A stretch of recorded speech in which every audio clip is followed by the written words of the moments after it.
Rob Tell on the track. Hop in the whip and I hit these switches. See that chrome suspension. Look at the car, you know who did it. I don't have to mention. They know it's Alex from Hoppos. Custom work come from Hoppos. I'm Rob Tell of 504. For anybody that gotta know, Alex stay with fresh content and he keep it coming like a slideshow. Never cut corners far as I know, but he cut metal with his eyes closed. Control arms, reinforced frames, still killing the game. You see the gun smoke. What's up, guys? Alex here from Hoppos with another video for you guys. Well, guess what? The time has come. The time has finally arrived. Since so many of you guys, like to talk so much crap on here and pretty much just talk crap about the truck and how I never get to work on it, or how I don't work on it. It's not that I choose not to work on it. It's actually because we are so busy that, so busy getting your guys' orders out that we don't really get time to work on our personal stuff. So today's the day where we're gonna actually finally start. We're gonna jump on it. First things first, before we can even start building, we actually have to build items for this truck to get it to stay where it's at. That kind of makes sense. I'll show you right now. What do we got there? Carry on, what do you mean? So we just cut, as you guys saw, some really big, tall, long pieces. Well, what could that be for? I don't know. But what other way, since you guys are already all mad and you guys already hate the truck because it's sat there in every YouTube video and every vlog you guys do, it's in the background and it just bugs me so much. Well, it bugs you guys so much that I'm gonna make sure that it keeps bugging you guys. Because I'm gonna do everything that is not supposed to be done to trucks, and I'm gonna do it. Because I'm that type of person. If you say don't do it, or it shouldn't be done, or you shouldn't do that, or you shouldn't have painted it that color, or you shouldn't do this to it, I'm probably gonna do it. Yep. People said, don't paint that truck this color. So what did I do? I painted the truck the most obnoxious colors I could possibly find because people said, I've never seen that before. And that's exactly what I've pretty much been going for on this whole truck. Even from way long time ago, as this truck was originally being built, I originally wanted it completely different. I wanted, like, out of the box, kind of weird, on the borderline of like oddball. That's kind of been me. I like oddball stuff. I like oddball cars. I'm not a fan of convertibles, but you'll catch me in the station wagon. I love that kind of stuff. I like that weird oddball stuff that people don't want to build.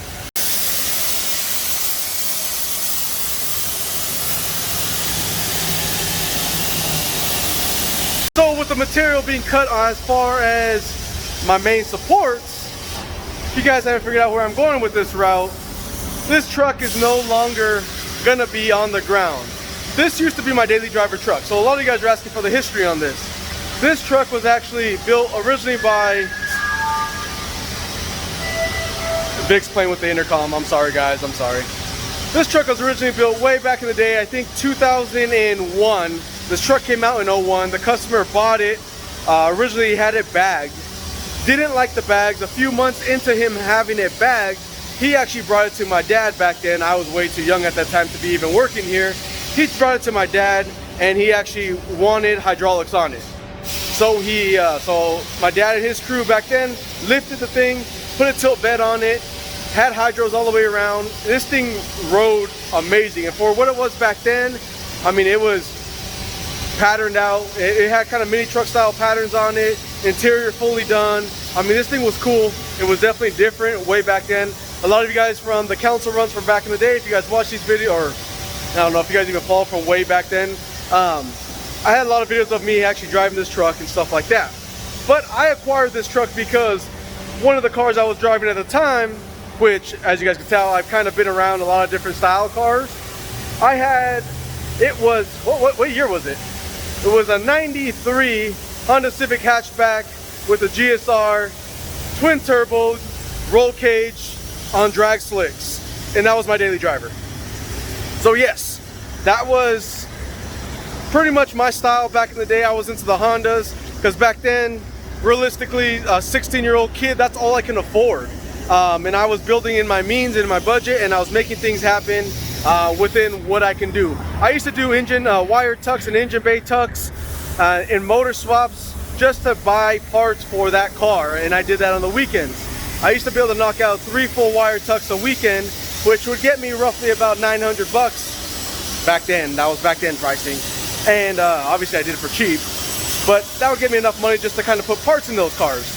Well, I actually blew the motor on that car in the middle of Central as I was working at Hoppos already, and well, I was stranded carless at that point.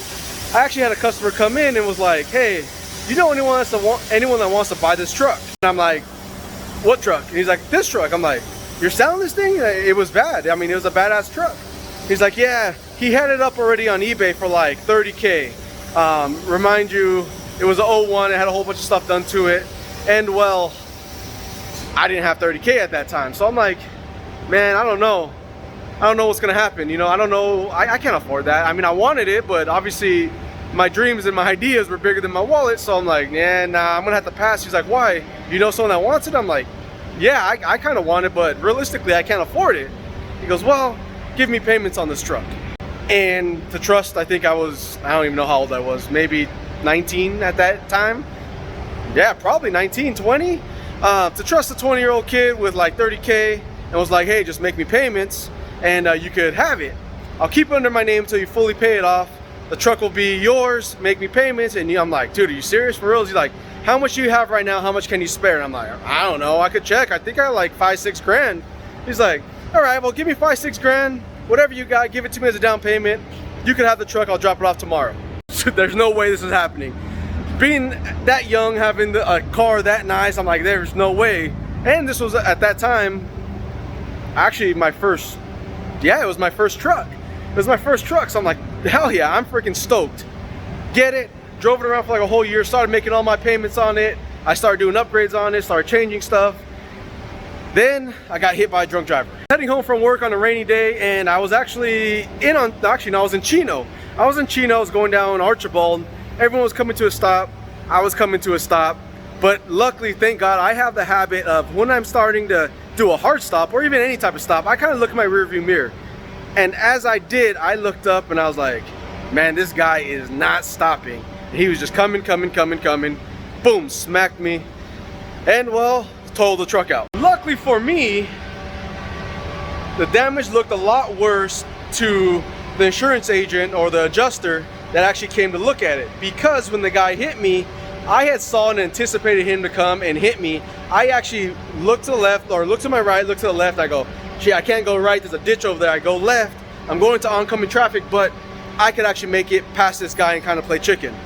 I started swerving left. The guy caught just the corner of the truck, and the truck actually spun, did a full, I don't know, 180, totaled out. Airbags didn't deploy, but what made the damage look so bad was the tilt bed. The tilt bed actually ripped and slid towards the cab. So when the insurance adjuster came, I mean, the truck looked all mangled and twisted, and I was like, yeah, man, it's totaled, it's done. Well, they end up totaling it out. Luckily, at this point, the owner or the guy that I had the truck with, or was technically leasing or renting the truck, I guess, at that time, he had already paid the truck off. So when insurance came, he got cashed out a full like 30-something K. And well, being that I had already had the truck for about a year, I had a whole bunch of money into him, and he was like, hey Alex, the only thing that's pretty much fair on this is if you want to keep this truck, you could keep it, give me the remaining balance of what you owe, and then you could keep the rest of the cash, which was a lot of money still. And I was like, all right, cool, let's do it. So the original owner of this truck actually ended up getting cashed out more than our original plan done. I got the truck, it was technically paid off. It was in pieces, but it was paid off. Then from there, I'm like, well, I got a lot of money to burn right now. Let's send this truck over and get it fixed, because technically after we pulled the bed off, the truck was not that damaged. The leaf spring shackle was bent in, the frame was not bent. The truck had some damage to the cabin, the back door.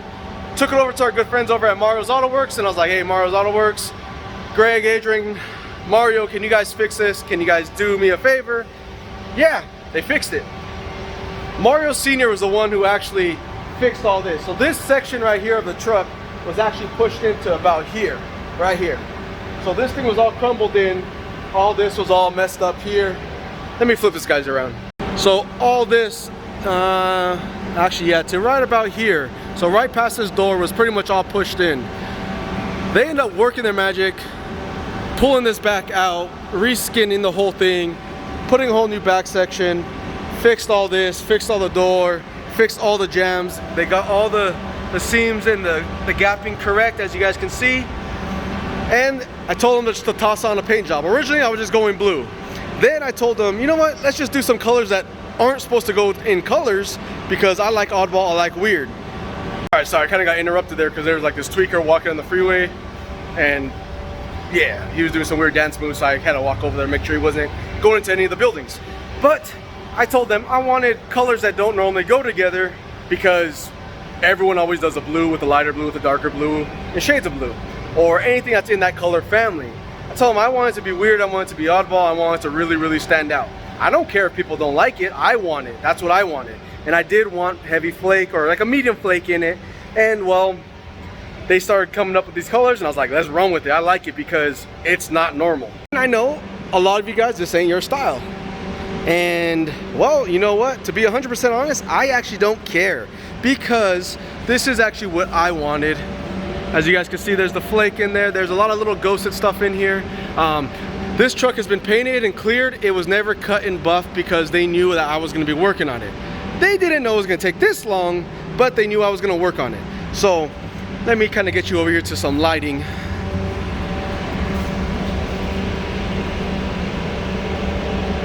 And one thing I did request and actually paid a lot extra for was for the Mario Auto Works logo in there. And I actually wanted that in there for two reasons. Every car that I had seen, including Al Ray, had this, and I had always fell in love with just the detail. This isn't a sticker, this is actually painted in. And I liked it because this was representing their work. It was blasted all over the truck, and I had planned to continue it through the bed. And I was like, you know what? It has to be top notch. If their logo's going all through this truck, it has to be top notch. So I requested that just for that reason. So there's a whole bunch of odd colors in here that you guys wouldn't normally expect in a lowrider build or a truck build, or even just in patterns or flakes in general. I did have Greg G-Shot on IG do me a custom tubular grill. He actually removed the plastic sections that are here normally on the 01s, and actually wrapped the grill and wrapped it all the way around it. He did the top and bottom, and then he also did the fog light inserts as well. So that is one thing that I've always fell in love with. Oh my God. Yes, Vic. What is that? What is what? That right there. That is messed up chrome. And you know what? You're just like all the people on YouTube. What is that? It's a missing door handle. You wanna know why? Because, let me open this guy up. Because I have my door handles right here. They're actually plastic, but I had them fully engraved. Hernan over at Engrave It did all that. Color, as you can tell, they're a little dusty. Color goes all the way into it, inside the handles, and they're fully engraved. Also, my mirrors and my, oh, there's my other one right there. My mirrors and my mirror covers, which I don't have this one on, but this side is on. Those are also fully engraved as well. Like a lot of people here, and a lot of people in the world, they will spend, and have $0 in their bank account. And I have always been someone that, well, I ain't gonna lie. When I was younger, I did that. I had credit cards, I racked them up, I didn't pay on them. Well, guess what? I learned my lesson when it came down to make big purchases and I couldn't make them because I had a whole bunch of defaulted stuff. And come here, like, look, listen guys, I'm being 100% honest with you guys, because a lot of you guys have this mentality that I'm made of money and we're all made of money. No, we have learned our lessons. We have talked to people, you know, you had learned the right and the wrongs, and I had learned from my past. So to listen to any of you guys, I know it's gonna sound a little funny here, but I am 100% debt free. Very little people can say that, but you guys talked about, oh man, why don't you guys have this truck done? Why don't you have this done? Why don't you have this? And just use a credit card and just pay for it. I'm 100% debt free. I owe zero. I owe zero. And it feels good. I actually just accomplished that recently. And I guess I gotta tell you guys too, is 2020 was a busy year for me. My daughter was born. I got married. We started moving the shop here. I bought a house. A lot of things all happened in 2020. I had planned to work on this truck a long time ago, but then I bought the Ram. Then I bought the Ram, and then I got addicted to that one, and I just dumped all my money into that one. Well, that Ram is long gone. It's sold. I said goodbye to it. Somebody wanted it more than I did. Peace. I had fun with it. I enjoyed it. I loved it. Now back to this one. This one, for some reason, has always had my heart. That's why I could not get rid of it. Trust me, guys. I don't show you guys everything on YouTube. I do not show you guys everything. I do not show every little detail of my life. But I do own a lot of vehicles. And more than my wife likes. And, well, a lot of them are in pieces. A lot of them don't have motors. And a lot of them don't run. But just like every other guy, I have dreams, I got hopes, and I say one day they will get done. The next one that I want to build after this, and I know I'm just kind of rambling, but a lot of you guys were asking for the history on this truck, so I'm giving it to you. The next one after this, I want to do a 29 rat rod that me and my dad purchased together a while back. And that one has always been a dream because I've always been a huge fan of rat rods and the style and just kind of uniqueness. Again, I like different, so I like that because those guys were just never been afraid to do different. And one thing with the industry that we're in that we all love so much is everyone wants to be different, but nobody wants to be different. I want to be different, but I'm going to send you a screenshot of the same exact setup that I want. I want to be different, but I'm going to take a picture of every single wheel and rim combos tire setup at the show, and I want that style. I want to be different, but I'm going to pattern my car exactly like the other guys. I want to be different. Nobody wants to be different. They say they want to be different, but everyone copies. So that is why this one is going to be an oddball. I'm gonna have to name this truck, I don't know, something, I don't know, to piss you off or something like that. Not your style. I don't know. I'm gonna come up with a name for a clever design, but this one is gonna be odd because it has lowrider style paint. It has kind of a hot rod lowrider style grille. It is somewhat of a dub style truck, like what people would call it. Well, today's the day that we're actually building custom jack stands for this truck, but because I can't actually find any for a reasonable price that are to my specific height that I want it at. I want this truck to sit somewhere right around, and I did post this on my IG a while back asking, actually I posted this on my personal IG, but asking, where do you guys think it was a picture and we had a tape measure up and said, where do you think the truck's gonna lay? A lot of you guys say they want to lay it out on the floor. I'm just over the laid out stuff. It's just no fun. You can't go fast. You can't run stuff over. Not having it. So I'm doing this lifted, just like my Ram, except I'm not going to settle this time like I did for my Ram. My Ram was fun, but I wasn't at the height that I wanted it at. I want this truck to be obnoxious. I want it to be loud, and I want you to see the truck one time and remember it forever. And a lot of you guys have, which obviously it's worked. Even though this truck is in pieces and you guys talk a lot of crap, obviously it's worked because you guys remember the truck and you guys talk so much crap to me because I don't work on it. Well, here we go. Had to build custom jack stands just to get this truck up in the air, just to start working on it. I want to set this truck at the exact level, or slightly under the level technically, because another thing we're gonna be doing is I want the truck to sit at 48 inches to the rocker. Right around 48 inches to the rocker. I'll be happy with that. 4 feet. That's good. That's here. But another kicker is I'm actually gonna put hydraulics on it, because everybody said to put airbags, and because everyone said not to do it, I'm gonna put hydraulics. And plus I'm a fan of hydraulics, and that's what we do here every day. And what better way to represent our company, the fab work we do, my style, the shop style, the design work, than put hydraulics on a truck that's not supposed to have hydraulics. Here we go, guys. This is the journey. This is how it starts.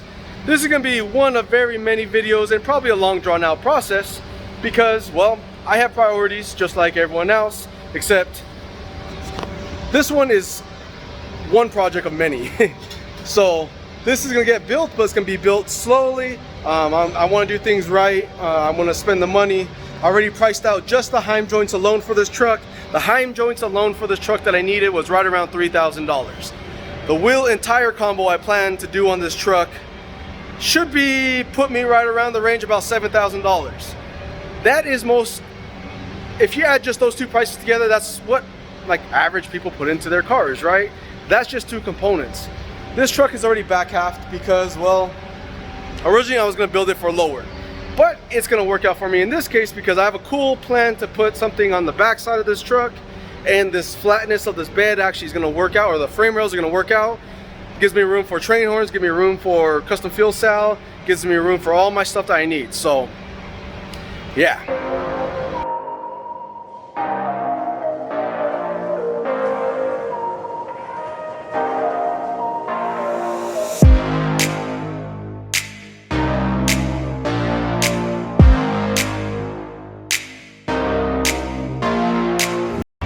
So obviously this will be all cleaned up, smoothed out, molded, so this will look like a seamless bend here. Then all this stuff back here, this is all temporary. This will actually get hacked off, cleaned up, molded. All this is actually gonna end up coming off now that I'm not building it as a lower truck. All my links that I built for this are gonna be coming off because now that I'm not building it as a lower truck, all this is junk now. Luckily I didn't spend too much time in this as far as design or welding because it's not fully welded, but this is just junk now. Build all new custom links and get all that going. But jack stands first. I need to get welding, guys. They call you the tripod? Is that what you said? Cachino! Can't say that kind of stuff on YouTube. We get in trouble. The last video I said bomb, terrorist, birth control. I don't know. You say a whole bunch of stupid stuff, they demonetize.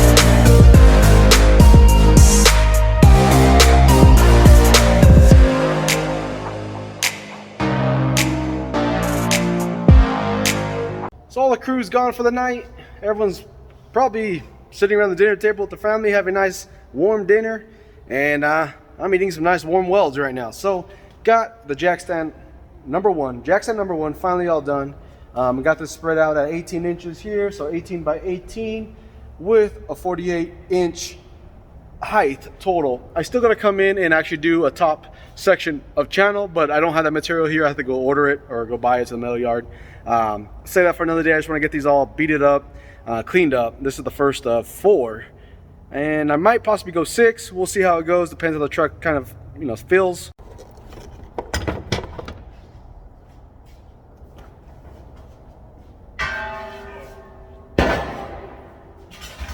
There we go. So it kind of shows you right here. It's like nipple height for me. So it's 48 inches nipple height, my height. That's how I'm gonna measure it. I still gotta come into a channel here to hug the frame and to grab it, make sure it don't slide off. There should be plenty here. There's a welding ball stuck underneath it, but there you go. Nice and sturdy. That should do it. Got 3 more of those to build. But again, got 16 here by 16, and nice, I believe these are right around 3 inches or something. Nice supports that come up, and again 48 inches. So just a over beefed up jack stand. As you can see, comparison to a rear end, this guy's massive, so hopefully it's not too hot. Oh yeah, I ain't lifting that by one hand. Let me put the phone down. Well guys, the night has pretty much come to an end for me. As you can tell, it's dark, it's late. I'm heading home to the wife and the baby, and well, I didn't get as much done as I wanted to on those jack stands, but I did knock out 2 of them, which is 2 better than none, and it's a step closer. So gotta get the rest of the material cut up for that. As far as plasma cutting, then we'll be able to pretty much get them all buttoned up and welded. Then from there we gotta do the sketchy work of getting that guy lifted up there. So obviously I'll fill you guys in for that. I know this video is definitely different than what you guys are used to, but a lot of you guys want to know the history, and to be quite honest with you, I kind of want to just do an update on that truck. Plus it gives me a little motivation, lights a little fire under my backside here. So again, like always, I do appreciate you guys always liking, sharing, subscribing, and following our stupid habits and lifestyle, I guess. So thank you guys always. Again, Alex here from Hoppos. If you guys need any parts, product, you guys shop online, www.hopposonline.com. You guys have a great one. I'm out.